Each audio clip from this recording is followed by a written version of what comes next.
Hello দর্শক বন্ধুরা, আসসালামু আলাইকুম। সবাই কেমন আছেন? আশা করি যে যেখানে আছেন অনেক অনেক ভালো আছেন।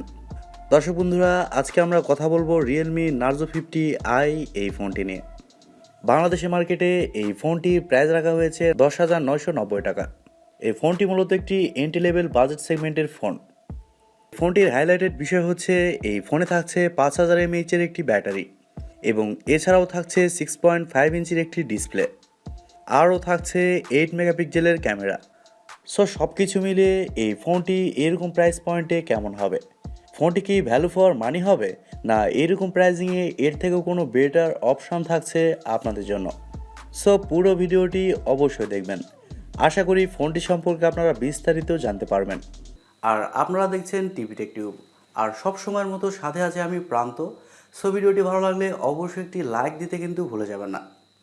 আর আপনি যদি আমাদের চ্যানেলে নতুন হয়ে থাকেন, সেক্ষেত্রে আমাদের চ্যানেলটি সাবস্ক্রাইব করে পাশে থাকবেন। চলুন শুরু করা যাক আজকের ভিডিও।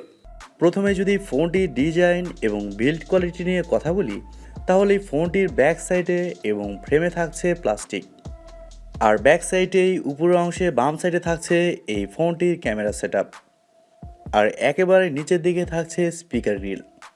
ফোনটি কিন্তু যথেষ্ট মোটা। ফোনটির থিকনেস করা হয়েছে 8.9 মিলিমিটার এবং ওজন করা হয়েছে 195 গ্রাম। আর ফোনটির সামনে আসলে আপনারা পেয়ে যাচ্ছেন একটি ফুল ভিউ ডিসপ্লে, যার উপর অংশে ইউ শেপ বা ওয়াটার ড্রপের মাধ্যমে বসানো থাকছে সেলফি ক্যামেরাটি। বাজেট সেগমেন্টের ফোন হিসেবে আমাদের ইউ শেপেই খুশি থাকতে হবে। ফোনটির পোর্টস অ্যান্ড বাটন নিয়ে যদি কথা বলি, তাহলে ফোনটির ডান সাইডে থাকছে পাওয়ার বাটন এবং ভলিউম আপ ডাউন বাটন, এবং উপরের দিকে কিছুই থাকছে না, একেবারে ফাঁকা রাখা হয়েছে। এবং বাম সাইডে থাকছে সিম কার্ড এবং মাইক্রোএসডি কার্ড স্লট, যেখানে আপনারা দুইটি সিম কার্ডের পাশাপাশি একটি মাইক্রোএসডি কার্ড ব্যবহারের সুযোগ পাচ্ছেন। এবং একেবারে নিচের দিকে থাকছে হেডফোন জ্যাক, মাইক্রোফোন এবং মাইক্রো ইউএসবি পোর্ট। তার মানে এখানে টাইপ সি পোর্ট থাকছে না, আর ফোনটিতে আপনারা শুধুমাত্র সিঙ্গেল স্পিকারই পেয়ে যাচ্ছেন। এই ফোনটি দুইটি কালার ভেরিয়েন্টে পাওয়া যাবে, একটি হচ্ছে কার্বন ব্ল্যাক এবং আরেকটি হচ্ছে মিন্ট গ্রিন। ওভারঅল এই ফোনটির ডিজাইন এবং বিল্ড কোয়ালিটি বাজেট অনুযায়ী ঠিকঠাকই আছে। আপনাদের কাছে এই ফোনটির ডিজাইনটি কেমন লেগেছে কমেন্ট করে অবশ্যই জানাবেন। এবার যদি ফোনটির ডিসপ্লে নিয়ে কথা বলি, তাহলে এই ফোনে থাকছে 6.5 ইঞ্চির একটি IPS LCD প্যানেল, যেখানে থাকছে 400 নিটস টাইপ ব্রাইটনেস। এই ডিসপ্লেটি হচ্ছে একটি HD প্লাসের ডিসপ্লে, যার রেজুলেশন হচ্ছে 720x1600 পিক্সেল এবং আরও থাকছে 270 ppi ডেন্সিটি। বাজেট অনুযায়ী এই ফোনটিতে HD প্লাসের ডিসপ্লে থাকবে, এটাই স্বাভাবিক, কারণ এই বাজেটের ফোনে কিন্তু আমরা এখনও ফুল HD প্লাসের ডিসপ্লে পাইনি। তবে HD প্লাসের ডিসপ্লে হলেও ডিসপ্লে কোয়ালিটি কিন্তু মোটামুটি ভালোই, যার কারণে ডিসপ্লেতে যে কোনো কন্টেন্ট প্লে করলে শার্পনেসের কিছুটা ঘাটতি তো থাকবেই, তবে অতিরিক্ত না। আর দিনের আলোতেও এই ফোনটি ব্যবহার করতে ব্রাইটনেসের কিছুটা ঘাটতি থাকবে। বাজেটের দিকে বিবেচনা করলে ডিসপ্লে কোয়ালিটি মোটামুটি ঠিকঠাকই আছে। এবার যদি ফোনটির সফটওয়্যার এবং পারফরমেন্স নিয়ে কথা বলি, তাহলে ফোনে থাকছে অ্যান্ড্রয়েড 11, যার ব্যাকএন্ডে থাকছে Realme Go UI। আর ফোনটিতে চিপসেট হিসেবে থাকছে ইউনিসক SC9863A, যা 1.6 GHz একটি Octa-core প্রসেসর। ফোনটি গ্লোবালি দুইটি ভেরিয়েন্টে পাওয়া যায়, 2GB RAM 32GB ROM এবং 4GB RAM 64GB ROM। দর্শক বন্ধুরা, এই ফোনটি মূলত এন্ট্রি লেভেলের একটি ফোন, যার কারণে ফোনটিতে আপনারা এন্ট্রি লেভেলের পারফরমেন্স পেয়ে যাবেন। একেবারে নর্মাল গেমসগুলোই ফোনটিতে আপনারা খুব ইজিলি খেলতে পারবেন। তবে হ্যাঁ, এই ফোনটি কিন্তু গেমিং ফোন একদমই না। তবে ডে টু ডে ইউজ করার জন্য এই ফোনটি কিন্তু মোটামুটি ঠিকঠাক।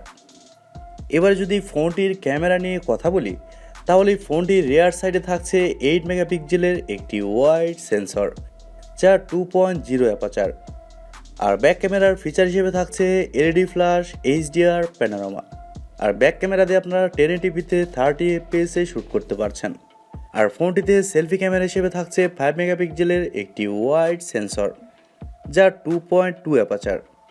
আর সেলফি ক্যামেরা দিয়েও আপনারা 1080p 30 fps শ্যুট করতে পারছেন। ফটো কোয়ালিটির কথা বলতে গেলে এই ফোনটিতে বাজেট অনুযায়ী অ্যাভারেজ লেভেলের ফটো কোয়ালিটি পেয়ে যাবেন। ফোনটিতে ওয়াইফাই, ব্লুটুথ, GPS এর মতো আরও অনেক ফিচার পেয়ে যাবেন এবং এছাড়াও থাকবে মাইক্রো ইউএসবি 2.0।